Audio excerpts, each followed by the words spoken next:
Hello everyone, and thanks for joining School of the American Rifle. Today I'm going to do a video discussing what you'll see as a School of the American Rifle student when you show up for a class. Now this particular bench setup is for a 2-day combined course. It's a Master Armor and Build class. The bench is elevated. We have an adjustable stool and a chair. The bench is equipped with a 4.5-inch Yoast vise. I've installed vise pads that I made out of Trex synthetic decking and leather. These are great vise pads for general purpose gunsmithing work, not just for an AR-15. I have a bullet bourbon canvas bag hanging off the side of the vise. This is for padding your anvil, so if you're working on something, it isn't going to scratch up the workpiece. From there, we have a hammer. This is an 8-ounce. We have a Mark Brown custom gas tube gauge. We have an illuminated magnifying glass. We have a magnetic torch. I'm not going to put it right into the camera, but it's pretty bright.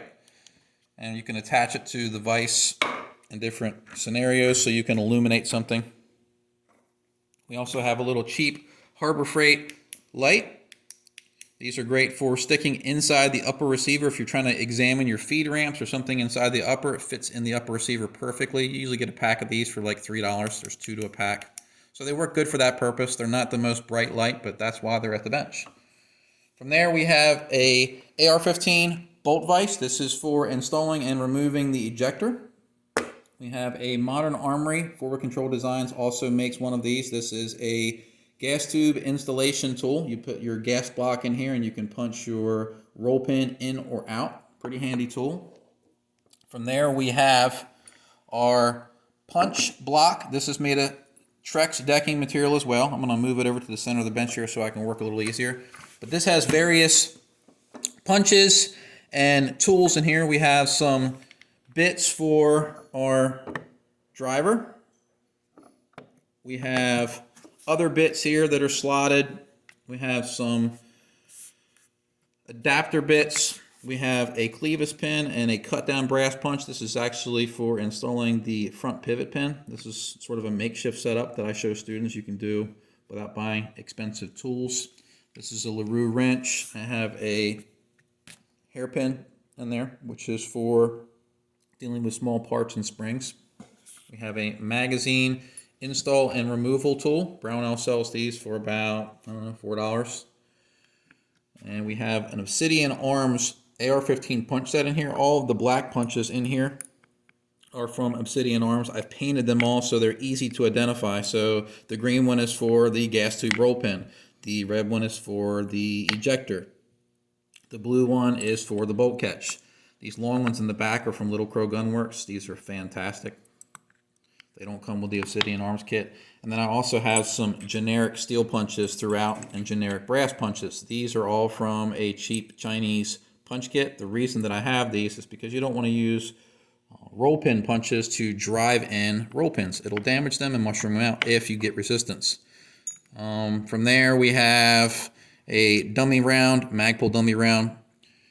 We have a cut down toothpick, tactical toothpick. That's actually used in conjunction with the Little Crow Gunworks bolt catch installation tool. Pretty ingenious. We have a slave pin for a fire control group.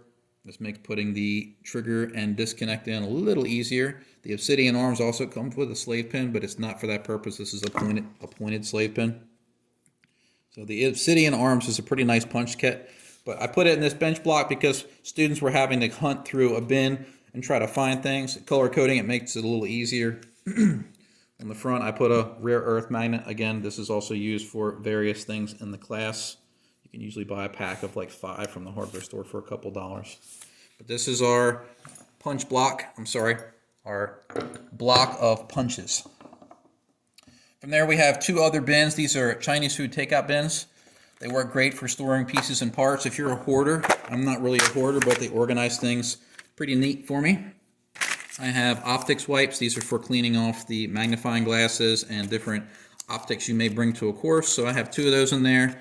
We have some markers, a pencil, 2 pens for taking notes. We have some various swabs for cleaning components before you do some examination. We have 2 chamber flags, some cleaning patches in case you didn't clean your barrel before you came to class. We have our fluorescent washer that we use in some of our physical and autopsy videos. That's for checking for magnetism. We have our custom firing pin retaining pin removal tool. That's just a paper clip that's been bent. We have a fired shell casing that we use to check for ejector tension and to make sure that our bolt face isn't undersized. We have some weed eater, weed whacker. There's all kinds of terms for this. Weed trimmer line. There's two sections in here. This is for checking the gas tube for obstructions, and this is for checking the gas key for obstructions on the carrier. Another Magpul dummy round, chamber flags, and this cheaper magnifying glass. I have two magnifying glasses at the bench because part of doing a armor or build class is inspecting parts. So you want to have a good view of what you're dealing with. Sometimes the naked eye can't detect things, so you need to magnify them sometimes. The next bin, we have some scissors. When people come to a build class, they usually have blister packing, so the scissors cut down on people unpacking items. That's all they're there for. We have a tape measure for measuring things like your buffer or action springs, various Torx and Allen bits, a general purpose brush for cleaning off components, and a Wheeler fat wrench. This is an inch-pound wrench. At each bench we have these, I guess they're gym mats. We put these down just so you can have something soft to lay your components down on. Normally we have, we actually have it off to the side. We have a piece of canvas that we will lay down, and this gives the students the ability to lay their components down so you get some contrast. Sometimes your darker or black parts will get lost with this padding on it. So we add this here so people can get better contrast when they're laying out parts to check things. From there we have our solvent and oil bin. We have a little dispenser pump here with acetone in it. We have a bottle of Pro oil, a bottle of Rockset, a bottle of synthetic oil, a bottle of Wipeout Accelerator, and Wipeout Cleaner. This is barrel cleaner, it's two-part. The accelerator just makes it work a little faster. We have some aluminum black. We have some cold blue or steel blue. We have some Permatex Indian shellac. This is an alternative to using Loctite 620. Some people will use this to seal the carrier key or to even bed a barrel to their upper receiver. We have Loctite 620 here. And we also have Loctite 272. You can also use 271. These are high temperature thread lockers. I don't use this, but I have it in the bin in case a student decides they want to use it. I give students the ability to say, I want to do things my way, even if I advise otherwise. We have some steel wool. This is if you use cold blue. If you ever have to do touch-up of a large area, the steel wool will even out the touch-up. So that's why that's in there. And then we have two little tins. This is Aeroshell 64. This is the gray grease that we use for installing your barrel nut, or anytime you have steel on aluminum assembly with a fastener. And then we have synthetic grease. This is just Mobil 1 synthetic grease. So that's all the little solvents that we have at each bench. From there we have safety glasses and a lanyard for them. I sanitize these between each class. I'm a stickler for making sure things are clean and organized. I have these two bins. These are for putting your parts in as you're assembling or disassembling them. We have hand towels and hand sanitizer. This is mainly because of the COVID-19 thing. We'd normally put hand towels in our restroom that we all share, but I advise people with the COVID-19 to sanitize often and to use their own hand towels so there's no cross-contamination. Also put a face mask for students to use at their discretion. From there we have name tag. I put a business card there. Each student gets a School of the American Rifle decal. We have a release waiver and our non-disclosure agreement, and we have our AR-15 gauge specification sheet, which there are several pages of. We have an emergency contact form. This is not mandatory, but I put this here in case someone attends the course and they have any kind of physical or disabilities that may be necessary for first responders to have information about. So if they go unconscious or have some kind of medical event, I can hand this to first responders and they can be better treated. This is not mandatory though. I lay out some various shop rags for wiping down parts. Like I said, I already discussed the canvas. You lay that down so you get some contrast. This is a set of roll pins that I put at each bench.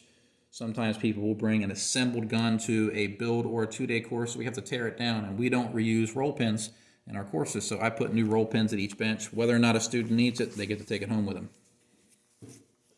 From there, I put a roll of paper towels. Our last course, I just had to use a bunch of blue shop rags because it's hard to find paper towels right now. For some reason, toilet paper and paper towels are like gold during the COVID-19 situation. We have some granite here. This is basically a makeshift surface plate. You lay your upper receiver on here with your rail installed, and this will tell you whether or not you have a bowed or a bent assembly. So that's why that's there. But overall, this is the bench layout at a School of the American Rifle class. You may or may not find this interesting, but I like to showcase it all in case someone's interested in what they'll be dealing with when they come to a course. You're not required to bring any tools to any School of the American Rifle course. I provide all of them. We have all of our gauges here in the middle of what I call my catwalk area. And then to the back of the classroom, I have my roll-around pegboard tool cart, which has two sides to it, and that has all the tools and equipment we use in armor and build classes. So, that's a little bit of the shop. We have Shop Cat over there. He's decided he likes that chair. Hey, Rebel! What are you doing?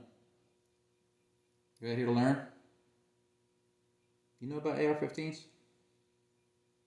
No? Okay. Well, everyone, I hope you found this educational in some way and entertaining. I appreciate you watching, and I'll see you soon.